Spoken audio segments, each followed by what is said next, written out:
Oke guys, selamat datang di akun YouTube WrestleSlam dan kita kembali lagi di interview kedua, the second one. And today we are excited to speak with one of the most talented and influential professional wrestlers from Southeast Asia, none other than the Renegades of Wrestling champion, Golden Boy Emman Azman. Hello. Hi, thank you for having me. Yeah, Okay, man. Eman Azman, it's someone that I want to be interviewed like maybe years. Like them, your achievement. You already wrestled in NJPW, NWA, ROW, MVPW, and anything else. Like them, man. Like your showcase is really good, and your achievement is your title and other else. And today, we're going to talk about Eman Atman's journey, the challenges he's faced, and now how he built the Golden Boy persona right now. And first thing first, can you introduce yourself to our followers? Like, who are you? What's your style? And um, what company you uh, are going right now? So yeah. yeah. So my name is Emman Azman, or the Golden Boy, or the Golden Tiger is my nickname. I'm the Renegades of Wrestling World Champion. I've been doing pro wrestling. I've been a pro wrestler for 10 years. Next year will be 11 years. I started at 14 years old. Sorry, 13 years old. So it has been 10 years. So I'm 23 years old this year. Um, and yeah, I've been to a lot of countries for wrestling.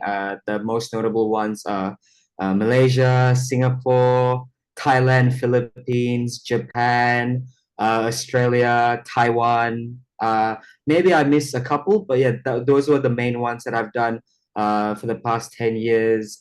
And yeah, I was the former Melbourne City Wrestling Inter-Commonwealth champion. I think close to 300 days as champion, and then as Renegades world champion, I think close to 100 plus 200 plus days as well. Oh yeah. Okay. And welcome. Okay, and from 13 years old, like, are you serious? Like, damn, you're, you Yep, I don't recommend starting wrestling at 13 years old. You start to feel a lot of pain when you're older. But yeah, yeah, I started very, very early on. damn. So it's like, damn. Is there a wrestling school in, so from Malaysia, right? In Malaysia, you train in Malaysia, right? Okay, Yeah. that's So my story is, let me tell you the quick story. When we yeah, first started, there's no pro wrestling in Malaysia. Like in oh, Indonesia, there's no wrestling school, right? yeah, yeah, The only wrestling school that was active was Singapore Pro Wrestling, SPW. But you know, it's in a different country. Malaysia and Singapore, although it's very close, it's still very expensive to travel yeah, yeah. back and forth. And then one day there was something that opened up called PGM, Persekutuan Gusti Malaysia, by Shaukat. And you know, it was in a Muay Thai ring. There was no proper wrestling ring. I think with the training as well, we were learning from watching on the internet or the TV, and then we tried to recreate and then get some guidance from online coaches or whatever. But the basic thing was there, but it wasn't the correct one, for example. And over the years, you know, it's just a lot of experimenting, which one's correct, which one's wrong. Also getting pro wrestlers from other countries to come down and do seminars, even going to different countries to learn. So that's why I went to Australia to learn all the skills, because a lot of things that I did or people in Southeast Asia have, you know, the skills might be wrong or incorrect, not safe, but we try to do it as close as possible as we see it on TV. But in Australia, you know, all the coaches, all the training is, you know, high level, as good as, you know, WWE standards or independent wrestling standards as well. So that's why, you know, it's a lot of learning. It's a lot of learning. Even though I've done for 10 years, I'm still learning. I still make mistakes, and you know, you never stop improving in wrestling. Yep. And 10 years, it seems like quite a long time, but you started from 30 years old that, so now you basically 22 or 24, right? 2023 is here, yeah. 23 this year. Okay. Okay. So we're basically the same age, but the difference is I'm not a wrestler. Yeah. And okay. Let's see. Let's talk about the recent defense of your Renegades of Wrestling. So you defeat like famous B, right? On ROW Fever. Well, I'm sorry, like Fever Pitch, yeah. I think And next, yes, and next you're going to. I know someone challenge you called Mitch Waterman, and your next defense is going to be in November 24th, right? yes, Okay. that's correct. Okay, and what's your preparation, or maybe there's something you're going to talk about Mitch Martin? So for Mitch, in my past, when I first started wrestling in Australia in 2019, Mitch Waterman was one of the first wrestlers that, I've met or even had a relationship in terms of wrestling in Australia. And, I've never fought him before. I don't think I've fought him before, but we've always been on the same side, same team, working together, but never against. And, over the years, I have gotten a bit of a change of personality. I'm a bit more of an asshole, in my opinion, towards people because I know I am the best. I am the best Malaysian pro wrestler. I don't need to be humble anymore. And with Mitch Waterman, him coming out of nowhere into Renegades of Wrestling, the company that I built from scratch because I am the champion. All my other teammates are champions in the company. And for him to cut the line and come all the way to the front, I don't think that's fair. But he set out a challenge. I accepted it. I will beat him and I will be world champion forever. Okay, forever and then I Yes. really like your wrestling style. Like you're pretty much like some kind of high flyer, right? And uh, I hope that I can see you in person like soon, or maybe in Australia. And yeah, I'm wishing you good luck in November 24th. And next, if you want to be a champion forever, do you have like dream opponent like everywhere you can say from Japan or from South America or something else or from Australia itself or the Renegades of Wrestling? You can tell me. Yeah, I mean, I have a lot of, dream matches in mind. It's Yeah. always going to be me and Robbie Eagles is always amazing. I've fought him, I don't know how many times already. He is my first opponent in Australia, and still to this day, I hate him because he lied to me. But whenever we're in the ring, there's always magic. The other opponents that I would like to face is Mike Bailey, Mustafa Ali, those are very good ones that I really, really want to face. I met Mustafa not too long ago as well because we were on the same show. I think Will Ospreay is always on my mind. Oh, That's, yeah, that's right. growing up, it was Will Ospreay for me. Sami Zayn always gonna be one for me. And yeah, that's the ones that I can think on the top of my head. Okay, that's really cool. And I saw your uh not recently, but your match like not the one in January, but you still am on the kid at the time, and I saw your match with Robbie Eagles, and it's really good. And you defeat Robbie Eagles this year, right? In January, and it's so awesome to look at that. And how do you feel when you beat Robbie Eagles on? And how's the match like? The reaction, Mm. and how's the match working for you?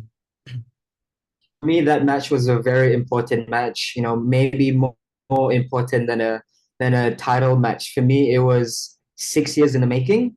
Yeah. You know, Robbie was my first opponent in Australia, and then we wrestled in Malaysia, and then several times in Australia. But every time I fight him, I've lost. I've lost, or very close to winning, but I never win. And we became a tag team, Golden Eagles, maybe one match, and we lost as well. And then he chose to not be my tag team partner anymore. And to me, it's like I looked up to him. Mm. He is my mentor, whatever it is. But the fact that he did that, it started something in me. Like it made me become a different personality. It became made me become, angrier. That's why I started my faction, the Ambush. Yeah. Um, three of my partners, all champions. My new partner has the ring that can cash in on the belts at any time. So, it's all correct. And with that being said as well, with Robbie, it's always been me and Robbie, but I never win. And this time, I think I was concussed.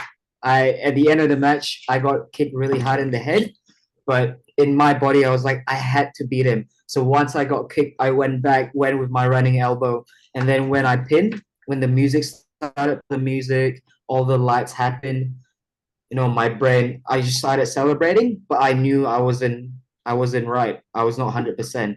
I was crawling to the back because I can't remember what happened.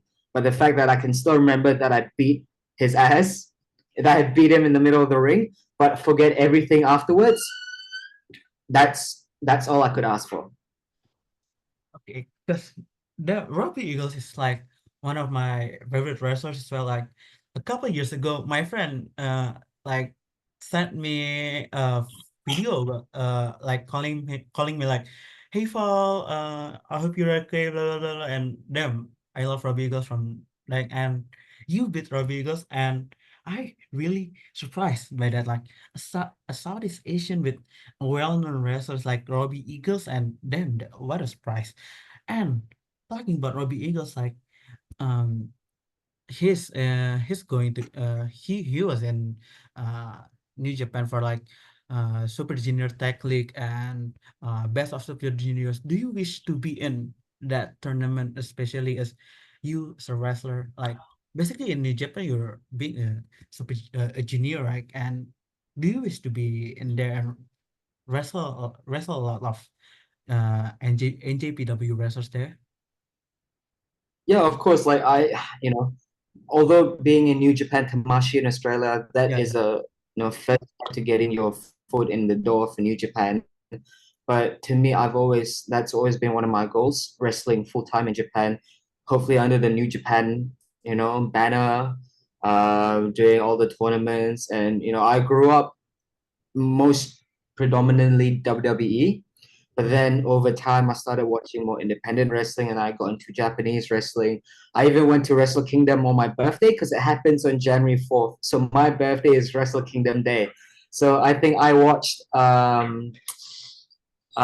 Will Ospreay live there, and then I watched Okada and Naito. I was like, I Oh, need to wrestle in Japan. I need to do that. Although I've wrestled in Japan, but not in New Japan Pro Wrestling, yeah, and I yeah, would yeah. love to do that because I have a lot of friends from Australia that have gone to New Japan already. The Velocities are in Japan now. Caveman Ugg was in Japan, and who knows, maybe Emman Azman will be in Japan. And yeah, I hope, man. I'm waiting for you in Japan because you're really skillful and you're going to be really good there. Or maybe you're going to be Golden Eagles as well in Super Junior Tag League, maybe. I, I don't know. Okay. Another exci- another exciting topic is you're in PWI 500 2 times in a row, like last year and this year, right? And you ranked at like 325 last year and 333 this year. And what does being featured in the PWI list mean to you? And how do you feel about your progression, considering that rankings can fluctuate? I think to me, it's always an honor to be included because I think not a lot of Southeast Asia athletes gets included into the PWI top 500. It's the top 500 pro wrestlers globally, Yep. and to be able to be in the top 300 in as a Southeast Asian pro wrestler, we don't get a lot of opportunities, especially even in Australia. Although there's a lot of wrestling, a lot of wrestlers going to big companies, it's still very far away from the rest of the world. Australia is down here, the US is up here, it's very far away. Same as Southeast Asia to the US. But the fact that I was able to be included twice in a row is, always humbling to me and very fortunate that, my name still gets talked about. Although I jumped a couple ranks back, I think it was because, maybe I haven't had the best of luck in terms of winning or and all that stuff. But hey, whatever it is, as long as I'm in the top 500, who knows, maybe I'll be in the top 100, top 50, and top 10 in the future. And maybe I'll be number one. Okay, that's really good. And damn, you like I think in 2023, I just look at the list, and then you really beat some of the well-known wrestlers like Francesco Akira, and I think Tetsuya Naito isn't in the 2023 list as well. So you beat Tetsuya Naito in the PWI. So basically, you beat him not not in the match, but in the list. So it's kind of well an honor for you, I think. Yeah, talking about wrestling again. Wrestling in other countries like Australia and other Southeast Asian uh country, it's really like infancy compared to other countries with rich traditions. What were the biggest obstacles you faced at the start of your career, and how did you overcome them? So it's still an obstacle to this day, but the fact that where Southeast Asia is still in an infancy stage because you know I think fans in general, I'm not sure about Indonesia, but in Malaysia, sometimes when it's local wrestling or local arts or whatever, they don't really support as much as compared to, the professional ones or the pros that come down from the US or whatever. And that's fine. It's our mission to change that perception. It's for them to see, okay, let's try and watch local wrestling. They come down, watch one show, they're like, damn, this is really good. I will come back next time. That's always been the goal. Even though we've done this for 10 years, my PW has been active for 10 years. We're still trying to get people to come back, get new fans, and then get people from other countries to come down and watch my PW as well. That's the same for other countries in Southeast Asia. We started together a lot heavily the past couple of years as well. Good working relationships with Malaysia Pro Wrestling with other companies in Singapore, Thailand, definitely Australia as well. Because I'm in Australia, I'm trying to connect Australian wrestling to Southeast Asian wrestling because we're so close to each other. Yeah. And it's always a good working relationship to be able to go to different countries and create a new fan base in a different country. Yep. Especially wrestling in 2024 is bigger than wrestling 10 years ago, right? And especially in like major promotions or maybe in Southeast Asia as well, especially in Indonesia, it's basically like building up a wrestling company right now. Do you know like the recent show? And I hope in Indonesia there's going to be a proper wrestling as well, and I hope you come here as well and wrestle, and yeah. And Hmm. what's the difference? Yeah, of course. Yeah, like wrestling in Southeast Asia and Australia or maybe Japan. What's the difference for you? It's the standards. I think because of Southeast Asia, we didn't have proper guidance or training when we first started several years ago, but now we do. Our standards have improved immensely over the years. Carlo Cannon stepped in to be the head coach of Malaysia Pro Wrestling, and he has guided us for this past, I think, five years or so, and he has helped coach and guided other companies in Singapore and Philippines and other countries as well. That's why we have a good working relationship with the other companies because we're trying to share knowledge and see what's right, what's wrong, so that we can all grow together instead of making the same mistakes that we've done in the past. Um, Australia, when I first moved to Australia and I did training there, it was very, very hard because A, they're much bigger than me, and B, they train harder than I would say anyone in Southeast Asia at that time. But now we're doing the same training, we're doing the same drills as they would do in Australia and the US as well. So yeah, but Japan, it's much harder, way, way harder as well, I would say. Japan is a different kind of training, which I if I have to go into it, it will be a very long interview. But the way they train is legit. There's nothing messing around about in Japan. So like legit and harder, and like I know Japan is really strict on their rules and really strict More on of a their, dojo life. yeah, like physically for wrestlers, it's really strict, especially like New Japan style is not New Japan. I mean Japan style is hard hitting, and yeah, it's really hard, and yeah, I think I know what you mean. Especially you uh you met Kenta Kobashi himself, right? I saw the photo, and and it's really good. Did you meet him in Japan? No, I met him in Australia. He was a part Australia. of a same show I was on. Oh, Same as Bret Hart, he was a part of another show that was in Australia as well, and I was able to ask him for feedback and advice from my match and all that stuff as well. okay.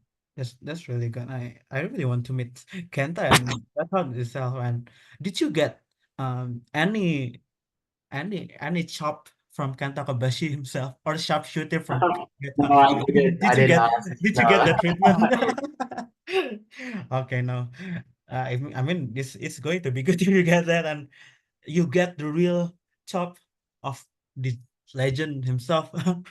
And yeah, I think next you've become well known for your Golden Boy persona. Like it's Golden Boy or Golden Tiger, and it's pretty well known for you right now. Yep. And what was the inspiration behind this character, and how do you adapt it for international audiences, and especially you've been appearing in promotion for worldwide?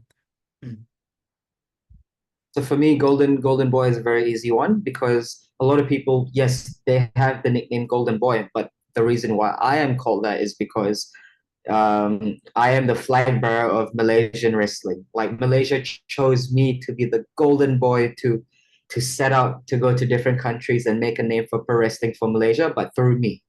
That's why I call myself Golden Boy. I didn't choose it, but people also pushed it towards me and I took it. And I'll make Malaysia proud, I'll make Southeast Asia proud. And then with the Golden Tiger, it's a whole different personality. It's more, the Malaysian tiger, Malayan tiger. That's me. I'm a bit more aggressive in the nature where I started the ambush. Do you know why it's called the ambush? It's because a pack of tigers were ready to ambush at everyone that, steps in front of us. We when we started, we were the young upstart wrestlers in Renegades in Australian wrestling. But over the years, we have become the main names, the mainstays of that company. And now younger people are trying to step up to us.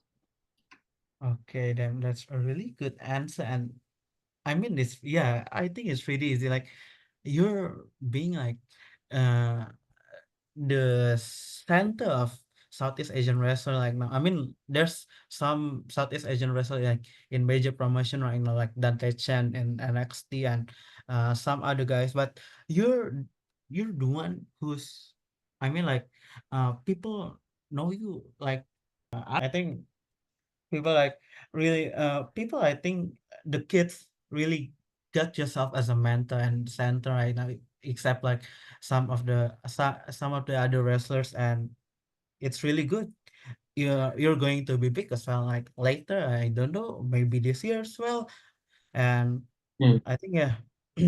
And my next question, I saw your, I think yesterday or 2 days ago, you had a photo with Delta, and Hmm. she's recently debuted at NXT. And could you tell us a little bit about maybe your friendship with her and what it's like to see her succeed on such a big stage? How do you feel seeing someone close to you make such a huge step in the career? For me, it's always a good feeling to see your friends and colleagues in wrestling, make it big. For example, Dante Chen as well. When I saw him, I was like, Yeah. the first Singaporean to do that, that's amazing. I want to be the first Malaysian to be signed to a big company.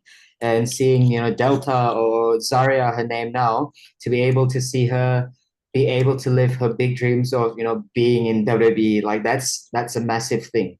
You always want to see people that succeed. When you start being a bit jealous and negative, that's, you never want to be like that. You can be jealous, but to make you work harder to get on that same spot. That is a good mentality to work towards because there's a lot of my friends have been signed, but that means I just need to work harder to get noticed again to be able to be signed.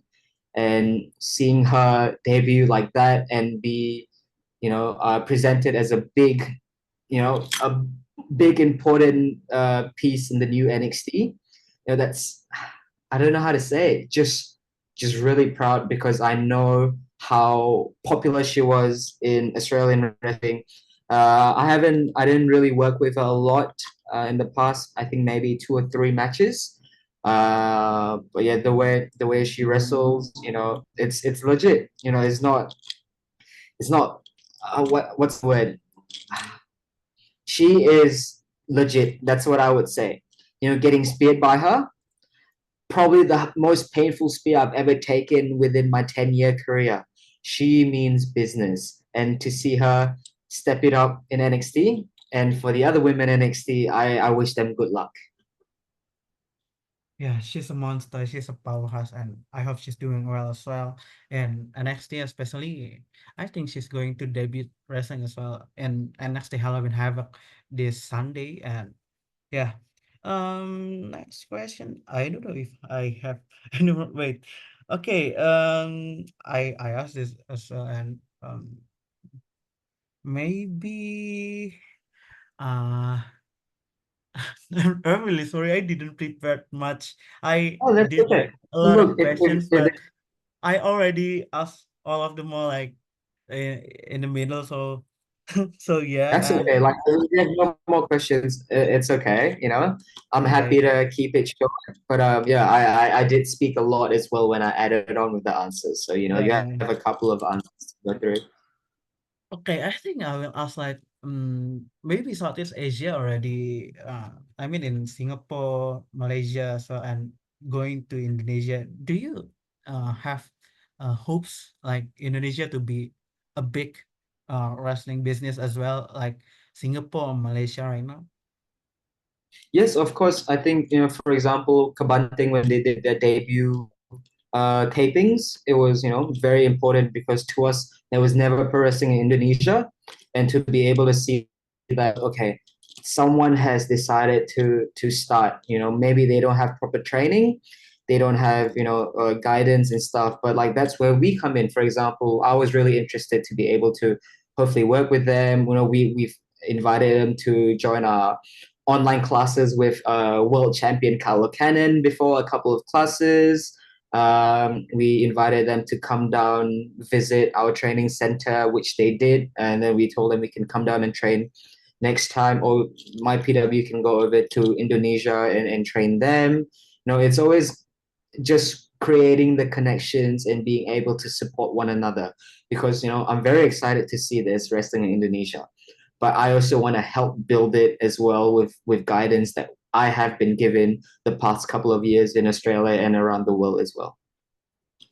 Okay, that's really good answer. And so basically, they already train there right, in MIPW, and uh, I think they're really going like some kind of reboot from their first uh, couple of tappings, because the first couple of tappings is kind of a comedy wrestling rather than a real one, and I think I think next year will be the one next year will be the one Kebanting will really rise, and I hope we meet at Indonesia. I don't know, or I'm going to Australia or Malaysia, and I really want to meet you, and we take a photo or maybe a live interview as well. Of Oh, course, and of course, I'm waiting for that. I'll wait for that. yeah, and do you have some kind of motivations about maybe like some of followers like uh pretty young as well, like 18, maybe 13 years old as well. Do you have a motivation? Like some of them really want to be a wrestler, and they ask us a wrestling news coverage. We don't know anything about how wrestling works, like mentally or physically. But do you have motivation for our followers for who wants to Yeah, be so a wrestler? my advice to anyone who wants to be a pro wrestler or anything in life is, if you have a dream, you just go for it. It's simple as that. A lot of my PW wrestlers, when they were younger, they would tell me that, oh, I joined my PW, or I decided to be a pro wrestler because of you, Eman. And I'm like, okay, thank you so much, but you started it. You put your foot through the door. It had nothing to do with me. I was just there in the right time and the right place. And for you to be able to say that and see them grow and progress over the years, that makes me proud.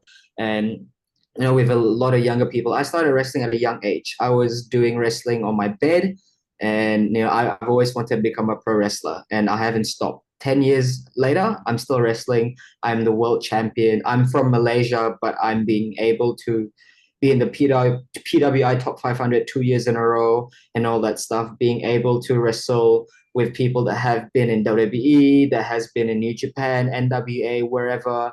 You don't get a lot of opportunities like that if you don't chase for your dreams. If you're hungry for it, go for it. And if you're in Southeast Asia, for example, my advice is find a good, reputable pro wrestling school. There's Malaysia Pro Wrestling in Malaysia, Grapple Max SPW in Singapore, Set Up Pro Wrestling in Thailand. There's everything. There's the internet that you can search.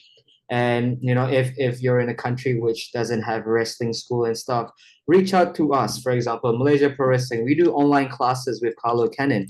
If you can't do it physically, at least learn the business of wrestling. And don't make excuses that you can't train and all that stuff. You can. You just need to put that first foot through that door. Okay, that's really nice because people in Indonesia really say like wrestling is really fake, and they still have that mindset. Like so many people really still have that mindset, and it's really not fake, right? Like you're saying as a wrestler, no, right? you No, you no. really becoming an athlete, like a boxing athlete or maybe a swimming athlete, like or you becoming a real athlete, but it's wrestling. You can wasn't I mean like I would it's say pro really wrestling, if you think about it, pro wrestling is stunts. But when you film a movie and you do stunts, if it's wrong, you can retake it. In okay. wrestling, it's one take.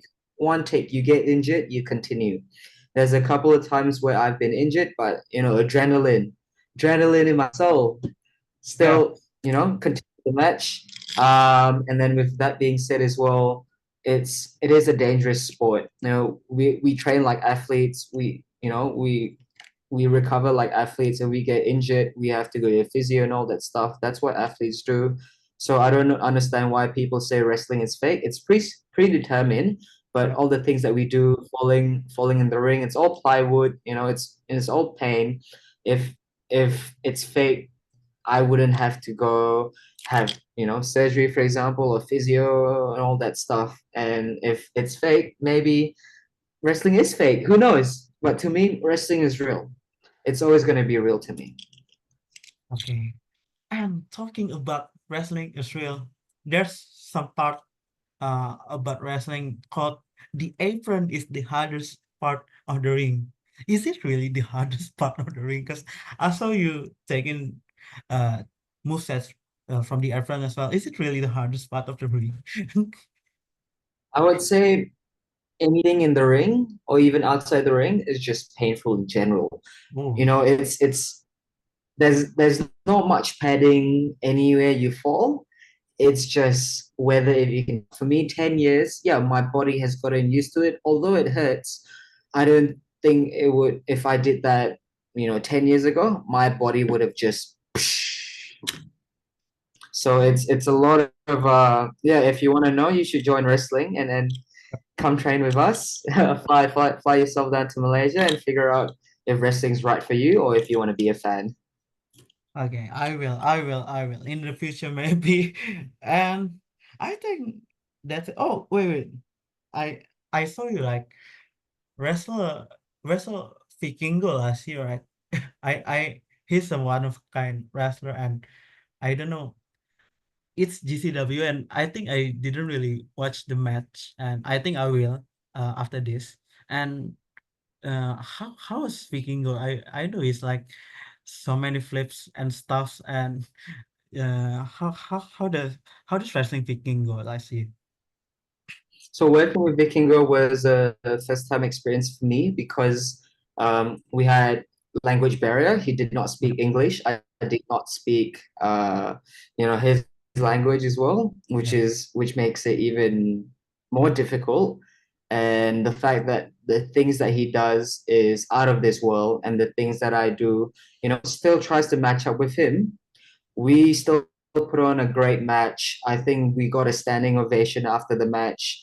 And the fact that we could not speak each other's language, but we could connect through wrestling, that says a lot that wrestling is universal. If we can put in a match without using any language, just noises and action, That's all I need. You don't need to speak it. You don't need a language in wrestling. Wrestling is the language. Okay, that's a really nice word to end this interview, and I think that's it because I don't really have any questions left, and that's good. And thank you so much, Eman, for taking the Thank you time so much to for having share me. your story with us. And all the best moving in the career, moving forward. And to our listeners, don't forget to follow us on social media and follow Emman Azman as well on social media. Do you want to say your social media? Yeah. Yeah, you can follow me on Instagram, Facebook, X, wherever it is. Everything on socials. I'm there, _Azman. And you can follow Malaysia Pro Wrestling at My Peer Wrestling as well. Malaysia, we have a show coming up November 16th. My PW Champions Quest at Kuas Theatre. Fans in Indonesia as well. Make your way down. We're very close by for a good show. We have a lot of championship matches. Carlo Cannon's in action. And yeah, it's going to be a great one to end the year. Okay, and thank you again. And I think that's it. Thank you so much. Sorry for there's so many problems about my speaking, That's and okay. Thank you, yeah, Mel. I, Yeah, I'm no, not I'm really good at happy English, but to get. yeah. I'm really sorry, and thank you again. And untuk followers SSM, terima kasih telah menonton. Sampai ketemu di episode selanjutnya. Dadah, bye bye.